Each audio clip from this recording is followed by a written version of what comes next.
बोला अरे घरे वाला बात तनी हमके बतावा दीपक तिवारी अरवा के जो पुष्पहारी जो हरी जो पुष्पहारी जो हरी जो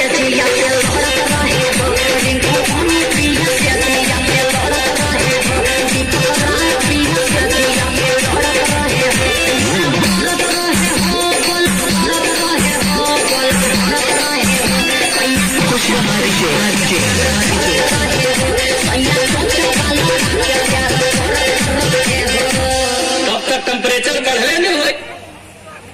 शुक्रिया।